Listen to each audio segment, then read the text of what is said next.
কেমন আছো বন্ধুরা? আশা করি সবাই ভালো আছো। আমি পুতুল পিঞ্জুর কিশলয় চ্যানেলে তোমাদের সকলকে স্বাগত। আজ আবার চলে এসেছি আরও একটা গল্প নিয়ে। আর আজকের গল্প লালু, শরৎচন্দ্র চট্টোপাধ্যায়ের লালু। আশা করি আপনাদের ভালো লাগবে। লাইক দেবেন, সাবস্ক্রাইব করবেন আর কমেন্ট করতে ভুলবেন না কিন্তু। পড়ছি লালু। তার ডাকনাম ছিল লালু। ভালো নাম অবশ্য একটা ছিল, কিন্তু মনে নেই। জানো বোধ হয় হিন্দিতে লাল শব্দের অর্থ হচ্ছে প্রিয়। তা এর নাম কে তারে দিয়েছিল জানি নে, কিন্তু মানুষের সঙ্গে নামের এমন সঙ্গতি কদাচিৎ মেলে। সে ছিল সকলের প্রিয়। স্কুল ছেড়ে আমরা সকলে কলেজে ভর্তি হলাম। লালু বললে ব্যবসা করবে। মায়ের কাছে 10 টাকা চেয়ে নিয়ে সে ঠিকাদারির ব্যবসা শুরু করলে। আমরা বললাম, লালু তোমার পুঁজি তো 10 টাকা মাত্র। সে হেসে বললে, আর কত চাই, এই তো ঢের। সবাই তাকে ভালোবাসত। তার কাজ জুটে গেল। তারপরে কলেজের পথে প্রায় দেখতে পেতাম লালু ছাতি মাথায় কয়েকজন কুলি মজুর নিয়ে রাস্তায় ছোটোখাটো মেরামতির কাজে লেগেছে। আমাদের দেখে হেসে তামাশা করে বলতো, যা যা দৌড়ো, পার্সেন্টেজের খাতায় এক্ষুনি ঢেড়া পড়ে যাবে। আরও ছোটোবেলায় যখন আমরা বাংলা স্কুলে পড়তাম, তখন লালু ছিল সকলের মিস্ত্রি। তার ব্যাগের বইয়ের থলিতে মজুদ থাকতো হামানদিস্তার ডাঁটি, একটা নদুন, একটা ভাঙা ছুরি, ফুটো করার জন্য একটা পুরনো তর্পুনের ফলা, একটা ঘোড়ার নাল। কি জানি কোথা থেকে এসব সংগ্রহ করেছিল, কিন্তু এ দিয়ে পারতো না সে এমন কোনো কাজ নেই। সে সব পারতো এটা দিয়ে। খেলতে গিয়ে জামা কাপড় ছিঁড়ে গেলে সেটা সেলাই করা, এমনকি কারোর হয়তো সিলেটের ফ্রেম ছিঁড়ে গেছে, ফ্রেম ভেঙে গেছে, সেটা সারিয়ে দেওয়া। তারপরে কারোর ভাঙা ছাতি সারানো, সব কিছু সে খুব সহজে এবং খুব নিখুঁতভাবে করতে পারত, সুন্দরভাবে করতে পারত। একবার ছট পর্বে সে কী করলো, কয়েক পয়সার রঙিন কাগজ আর একটা শোলা কিনে কি একটা নতুন জিনিস তৈরি করে সে গঙ্গার ঘাটে গিয়ে বসলো আর 2.5 টাকার খেলনা বিক্রি করে ফেললো। এবার সেই টাকায় সে আমাদের পেট ভরে চীনাবাদাম খাইয়েও দিল। বছরের পর বছর যায়, আমরা সকলে বড় হয়ে উঠলাম। জিমনাস্টিকের আখড়ায় লালুর সমকক্ষ কেউ ছিল না। তার গায়ে জোর যেমন ছিল অসাধারণ, সাহসও ছিল অসীম, অপরিসীম। ভয় কারে কয় বোধ করি সে জানত না। সকলের ডাকে সে প্রস্তুত ছিল। কেউ ডাকলে সে সাড়া না দিয়ে কিন্তু থাকতো না, কারণ কেউ বিপদে পড়লে লালু কিন্তু সবার আগে হাজির হয়ে যেত। কেবল একটা মারাত্মক দোষ ছিল তার, কাউকে ভয় দেখাবার সুযোগ পেলে সে কিন্তু ছাড়তো না। তখন ছেলে বুড়ো, তার মানে বয়স্ক কেউ, এইরকম কেউ কাউকে সে কখনোই ছাড়তো না, সবাইকেই ভয় দেখাতো। একবার এরকম কিছু ঘটনা বলি। সেটা হচ্ছে একবার মনোহর চাটুর্যের বাড়িতে কালী পুজো, দুপুর রাতে বলি হবে। তা বলির সময় যে বলি দেবে সে কামার সে অনুপস্থিত। কামার তো আসেনি। এবার কি করা যাবে, বলি কী করে হবে? লোক ছুটলো কামারের বাড়ি। লোক ছুটে গিয়ে দেখলো সে পেটের ব্যথায় ছটপট করছে, একেবারে কাতর হয়ে গেছে, তাকে কোনোভাবেই আনা যাবে না। এবার কি হবে? সকলের তো মাথায় হাত যে এত রাতে বলি কে দেবে। কেউ একজন বলল যে লালু পারে মাথা কাটতে। তাই এবারে লোক ছুটলো লালুর বাড়িতে গিয়ে লালু তখন ঘুমোচ্ছে। লালুকে যখন ডাকা হলো, লালু বলল, না, আমি এখন আর বলি টলি দিতে পারবো না, হবে না। তখন বলছে, না কি গো, দেবী পূজায় ব্যাঘাত ঘটবে, তুমি না করলে তো হবে না, চলো। সবাই যারা এসেছিল তারা রীতিমতো মাথা খুঁড়তে লাগলো। এমন সময় লালুর বাবা তাকে আদেশ দিলেন যে যাও, ওরা এসেছে, ওরা বিপদে পড়েছে, তোমার সাহায্য চাইছে, তোমাকে যেতে হবে। তা লালু অগত্যা, বাবার আদেশ অমান্য করা কোনোভাবেই সম্ভব নয়। তা তখন সে গিয়ে হাজির হলো। তখন মনোহর চাটুর্য মশাই তার ভাবনা বুঝলো যে লালু এসে গেছে, আর কোনো অসুবিধে নেই, সময় নেই, তাড়াতাড়ি পাঠা উৎসর্গিত হলো। এবার পাঠা পড়ল, তার কপালে পড়ল সিঁদুর, গলায় জবার মালা। এবার হাঁড়ি কাঠে তাকে লাগিয়ে দেওয়া হলো পাঠাকে। এবার লাগিয়ে তো দিয়েছে, এবার কি হবে, লালুর খাড়া উঠল পাঠা বলি দেওয়ার জন্য। পাঠা বলি তো দিল, প্রথমটা কাটলো, আর একটা দূরে যেটা দাঁড়িয়ে আছে তারও গলায় সবাই তখন চিৎকার করছে, মা মা মা মা করে, জয় মা করে চিৎকার করছে, যাতে পাঠার সেই চিৎকার যাতে কারোর কান পর্যন্ত না পৌঁছয়। ঢাক ঢোল সব বাজতে শুরু হয়েছে। তা এরকম করে চলছে।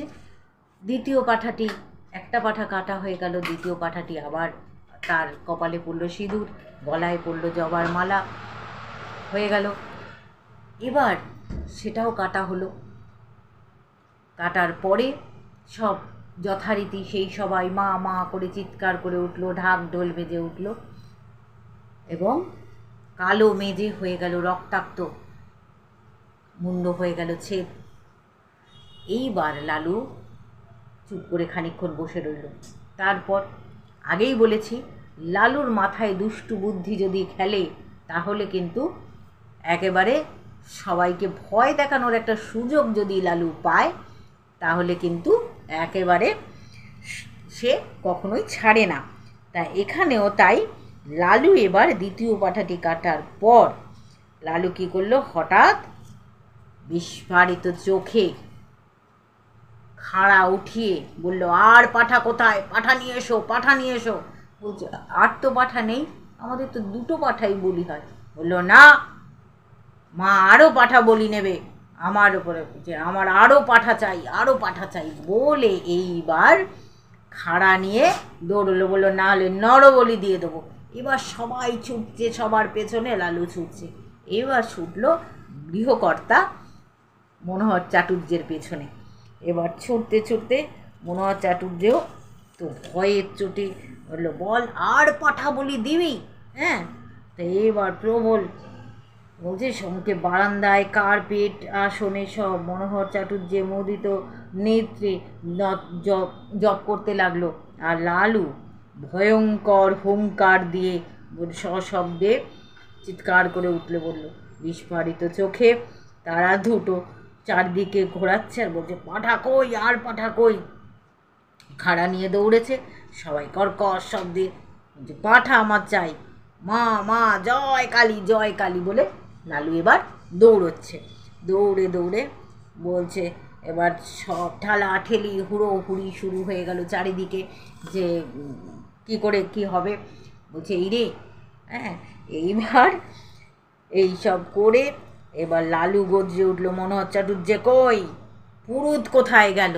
এবার দুজনের পিছনে ছুটেছে। বলছে, পাঠা নেই, এবার হবে না, আমার চাই আরও পাঠা বলে এবার পুরুত রোগা লোকটা সে গণ্ডগোলের সুযোগের আগে দেখেই লুকিয়েছে প্রতিমার আড়ালে, সে লুকিয়ে পড়েছে।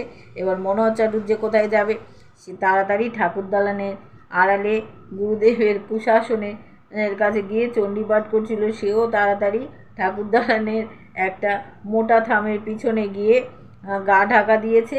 কিন্তু বিপুলাকার দেহ মনোহর চাটুর্যের ছুটোছুটি করার মতো করা কঠিন। সে লালুর দিকে এগিয়ে বাঁ হাতে তার একটা হাত চেপে ধরে বলল, চলো হাঁড়ি কাটে গিয়ে গলা। লালু তার হাত চেপে ধরে বলছে, চলো হাঁড়ি কাটে তোমার গলা কাটবো। এদিকে মনোহর চাটুর্যে তো ভয়ে প্রাণ যায় এরকম অবস্থা, কাঁদো গলায় মিনতি করে বলল, লালু বাবা, স্থির হয়ে এবার চেয়ে দেখো, আমি পাঠা নই, আমি মানুষ, আমি সম্পর্কে তোমার জ্যাঠামশাই হই। বাবা তোমার বাবা আমার ছোট ভাইয়ের মতো।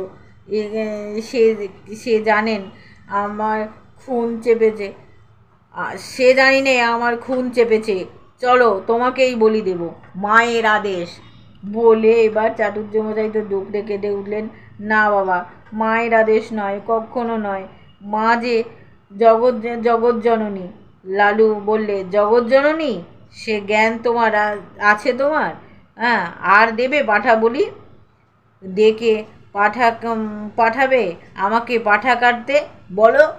এবার চাটুর্যে মশাই কাঁদতে কাঁদতে বলল, আর কোনো দিন দেবো না বাবা, আর কোনো দিন নয়। মায়ের সম্মুখে এই তিন সত্যি করছি, আমার আজ থেকে আমার বাড়িতে বলি বন্ধ। ঠিক তো? ঠিক বাবা, ঠিক। আর কখনো না। আমার হাতটা ছেড়ে দাও বাবা। এবারে একবার পায়খানায় যাব। ভয়ের চোটে মনোহর চাটুর্যের তো অবস্থা খারাপ। লালু তার হাত ছেড়ে দিয়ে বলল, যাও, তোমাকে ছেড়ে দিলাম, কিন্তু পুরুত পালালো কোথায়? গুরুদেব সে কই? এই বলে সে পুনশ্চ একটা ওঙ্কার দিয়ে লাফ মেরে ঠাকুর দালানের দিকে অগ্রসর হতেই প্রতিমার পেছন থেকে ও থামের আড়ালে হাতে দুই সমস্ত গলায় ভয়ার্ত কণ্ঠে বলে উঠল, সরু ও মোটা মিলিয়ে সে শব্দ এমন অদ্ভুত আর হাস্যকর যে লালু নিজেকে আর সামলাতে পারল না। এইবার হা হা হা হা করে লালু হেসে উঠল। হ্যাঁ, দিয়ে দুম করে মাটিতে খাড়া ফেলে দিয়ে সে দৌড়ে বাড়ি পালালো। তখন কারোর বুঝতে বাকি রইল না, খুন চাপা টাপা সব মিথ্যে, সব তার চালাকি। লালু শয়তানি করে এতক্ষণ সবাইকে ভয় দেখিয়েছিল। মিনিট পাঁচেকের মধ্যে যে যেখানে পালিয়েছিল ফিরে এসে জুটল। ঠাকুরের পুজো তখন বাকি, তাতে যথেষ্ট বিঘ্ন ঘটেছে এবং মহা হইচই কলরবের মধ্যে চাটুর্যে মশাই সকলের সম্মুখে বারবার প্রতিজ্ঞা করতে লাগলেন, এই বজ্জাত ছোড়াটাকে যদি না কাল সকলের ওপর বা সকলেই ওর বাপকে নিয়ে দিয়ে 50 ঘাত জুতো খাওয়াই, তো আমার নাম মনোহর চাটুর্যে নয়। কিন্তু জুতো তাকে খেতে হয়নি। ভোর হতেই সে যে কোথায় পালালো, 7-8টা দিন তার আর খোঁজ মেলেনি। দিন 7 পর একদিন অন্ধকারে লুকিয়ে মনোহর চাটুর্যের বাড়িতে ঢুকে আর ক্ষমা এবং পায়ের ধুলো নিয়ে সে যাত্রা বাপের ক্রোধ থেকে নিস্তার পেল। কিন্তু সে যাই হোক, দেবতার সামনে সত্য করেছিলেন বলে মনোহর চাটুর্যে কালী পুজোর তখন থেকে পাঠা বলি উঠে গেল। তো এই হলো লালুর কাণ্ড। এটা একটা পর্ব আপনাদেরকে শোনালাম, আরও লালুর কীর্তি আপনাদেরকে শোনাবো। আশা করি ভালো লাগলো। লাইক দেবেন, সাবস্ক্রাইব করবেন আর কমেন্ট করতে ভুলবেন না কিন্তু। নমস্কার।